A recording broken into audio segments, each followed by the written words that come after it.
So I want to, before we wrap up here, we're all out of order, but I want to go back to my question that I want to ask people because I think this is a good way for us to hear about the work you're doing now.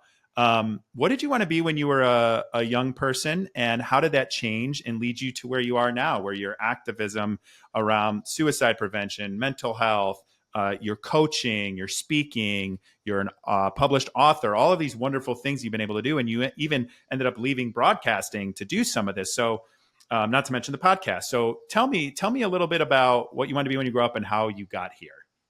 I love this question for so many reasons because you look at what you see. The case in point, you asked a great question. I haven't even answered and I'm already smiling. And because you took me back to childhood and that nostalgic feeling. And I'm in my mind that like 7-year-old in my parents' living room watching the TV, which leads me to what I wanted to be when I grow up, which is Tom Brokaw. So Tom That's a first. I love it. Yes. And so I should say, and it's Tom, because the other person who was on the TV every night locally this is funny, and I didn't want to be him. Some way I knew Tom was the better selection, was Jerry Springer, because I grew up opposite. Total opposites. But not the Jerry Springer that you're thinking of and many are thinking of. When I grew up in Cincinnati, Ohio, our main news anchor on NBC was Jerry Springer. And he at one point was also our mayor. So Jerry Springer to me was the local Tom Brokaw. This is before he became the Jerry Springer show with all the nonsense.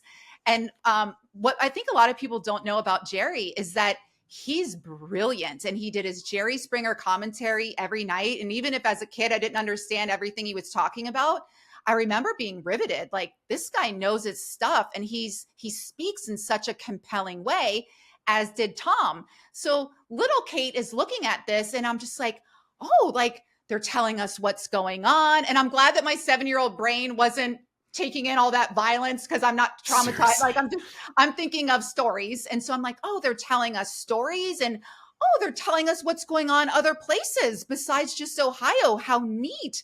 Oh, here's what's going on. Oh, that seems sad. And then I would go up to my bedroom, so inspired, and I would read the news to my stuffed animals. I'd line them all up. And I had no script or teleprompter, no nothing, just with my imagination. See, in my generation, we didn't have devices. We went and talked to our stuffed animals instead of getting on an iPad. Me too. But I would just make up whatever news I had and tell my stuffed animals. And I just loved that. And so that's what I have done a bunch of things, but ultimately I was my own version of Tom Brokaw. And when I was working at NBC2 in Fort Myers, Florida, I got to go see Tom Brokaw speak at an event. Oh. And it was just this beautiful full circle moment. And the main anchor at my station interviewed him. And it was cool. And so, I really like that, to do that. But then the fact that I've done other things too, because like a relationship that's run its course, the TV news business kind of ran its course for me. And I was not able or willing, I guess, to become desensitized to all the horrific things going on and the climate. And so then I went and started selling beauty products on QVC all over the world, and have gone on to do all these other things we've mentioned. But I forget the second part of your question. How did it lead you to what you're doing now? Oh, yeah. I think it's just that it's, it brings up that quote. I don't know who said it, but that nothing is wasted. And I think that's a great theme in our conversation too, and the things that you've been through and what you've learned and how you've grown, because you've chosen that. You've chosen to be a victor, not a victim. You've chosen to become resilient and use it as a catalyst for great transformation. So for me, I'm a journalist and a storyteller at heart. I've always been so curious. I've always been a humanitarian. I'm even the humanitarian of the zodiac as an Aquarius. I've always just been so fascinated by people and who they are and why they do what they do. I've studied psychology as a minor in college. So I know and truly believe everyone has a story, however happy or sad, however complex, and that these stories need to be shared, whether you're a celebrity. I think more importantly, if you aren't a celebrity, I think those are the people I want to talk to and have on my show as well, because everyone has some wisdom and some lessons to share that have transformed their lives that we can take. And so Yeah, just with the doing the pot and then the coaching. Again, I'm getting on with people. I'm asking them questions to help them heal and grow and perform and lead and feel confident and become successful, whatever that is for them. So it's all intertwined, all of our experiences. I think it's good to try different things. And I'm grateful I've done that. You know, there's been setbacks and obstacles and opposition, but it's Every step of the way, especially when every you're trying to do step something good. of the way. And it kind of, the last thing I'll say about that is I was privileged enough to go see John Legend perform at the Greek Theater a week ago. And I didn't know anything about the show. Of course, it was a one-man show. Of course, he's a brilliant musician, played piano, sang. In between each song, he did the most prolific storytelling that was just so epic. I learned so much about him. And so what that did was I felt more connected, made me love him and his music even more. When I hear his songs, I now think about that.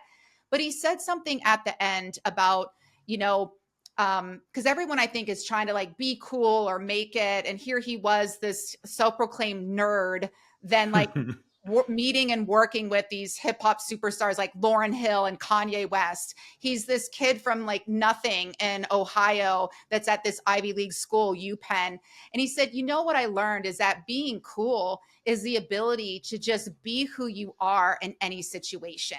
Even if you're the nerd with Kanye West, you're the poor kid from no place, Ohio at UPenn with all these rich Ivy League kids or whatever. And Got I just, goosebumps. That's right, me beautiful. too. I just got goosebumps too. And then the last thing he said that really pertains to things that we've been through is he said, because he went through a lot. He got rejected by these record labels, which it's like, who rejects job? But so a good message for all of us. But he talked about that, the things that he'd been through, because you and I, you know, and everyone listening, I'm sure we've gone through some painful things recently. And sometimes you are like, why? And it doesn't make sense and it hurts. But he said, you know, all of the pain and everything I've been through, I wouldn't change it because it made me who I am today. And I think about that. I actually feel a little sorry for people who haven't been through anything because they don't have the depth that, you know, you The get when you go through resiliency. some Yeah. shit. You're So so yeah, right.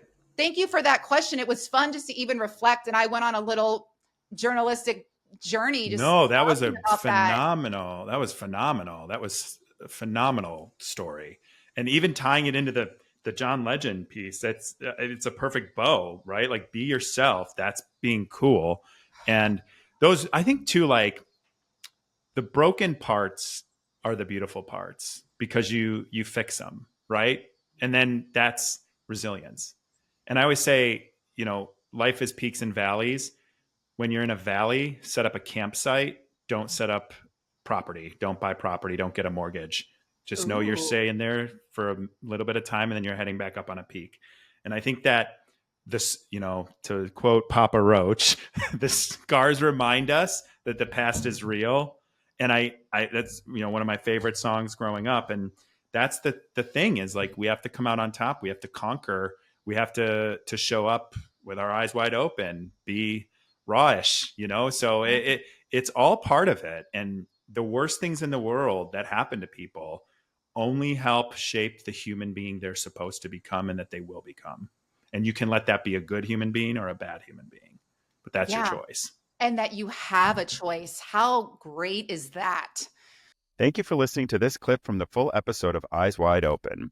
Please like and subscribe for daily clips and new episodes that drop every Tuesday. I appreciate you.